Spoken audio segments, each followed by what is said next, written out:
Assalamualaikum warahmatullahi wabarakatuh. Perkenalkan, nama saya Nikita Putramadani dengan NRP 500112311018. Di sini saya akan mempresentasikan hasil analisis inversi dari suatu model nonlinear yang menggunakan dua metode optimasi. Fokus utama dari hasil analisis ini adalah melihat bagaimana kedua metode tersebut bekerja dalam mengestimasi parameter model serta membandingkan performanya berdasarkan data hasil simulasi. Pada simulasi ini saya menggunakan domain X dari negatif 15 sampai 15 dengan jumlah titik datanya yaitu 70. Lalu parameter referensi yang saya gunakan adalah A-nya 15, H2, D negatif 2, N 2, dan Q 1. Sedangkan untuk initial guess atau tebakan awal digunakan nilai A 12, H 4, D negatif 1, N 1,5, dan H 0,8. Lalu data observasi kemudian dibangkitkan dari model teoritis yang ditambahkan noise acak sebesar 0,08. Dari hasil simulasi diperoleh kurva nonlinear dengan puncak berada di sekitar X sama dengan negatif 2. Hal ini menunjukkan bahwa parameter D berperan sebagai penggeser posisi pusat anomali.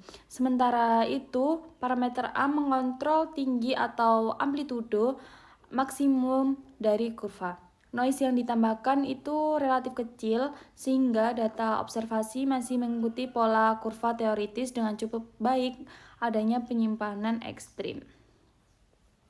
Lalu, kondisi data yang memiliki noise kecil ini sangat menguntungkan dalam proses inferensi. Hal ini karena data yang stabil akan menghasilkan proses estimasi parameter yang lebih akurat dan konvergen. Jika noise terlalu besar, biasanya proses inversi ini menjadi tidak stabil dan hasilnya bisa menyimpang dari solusi sebenarnya. Lalu proses inversi ini dilakukan dengan dua model yaitu Gas-Newton dan Levenberg-Marquardt. Keduanya metode ini bekerja secara iteratif yaitu dengan memperbarui parameter model secara bertahap sehingga selisih antara data observasi dan model menjadi sekecil mungkin. Lalu dari hasil yang saya peroleh menunjukkan bahwa kedua metode ini mampu menghasilkan kurva fitting yang sangat mendekati data observasi. Secara visual, kurva hasil inversi hampir berimpit dengan data yang menunjukkan bahwa estimasi parameter ini yang dihasilkan itu sangat akurat. Jika dibandingkan secara langsung, hasil dari kedua metode hampir tidak dapat dibedakan secara visual. Hal ini itu disebabkan oleh beberapa faktor. Yang pertama, model yang digunakan cukup sederhana. 2, data memiliki kualitas yang sangat baik. Dan 3, initial guess sudah mendekati solusi globalnya.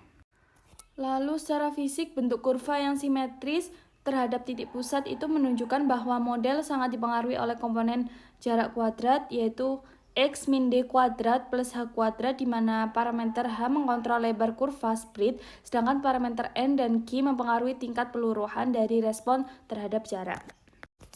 Untuk mengevaluasi kualitas hasil inversi itu digunakan norma residual yaitu selisih antara data observasi dan data model. Semakin kecil nilai error, maka semakin baik kecocokan antara model dan data observasi. Pada hasil ini, nilai error yang diperoleh relatif sangat kecil yang menunjukkan bahwa model sudah merepresentasikan data dengan baik. Dalam proses inferensi sendiri itu digunakan matriks Jacobian yang berisi turunan parsial terhadap masing-masing parameter. Jacobian ini sangat penting karena digunakan untuk menentukan arah dan besar perubahan parameter pada setiap iterasinya.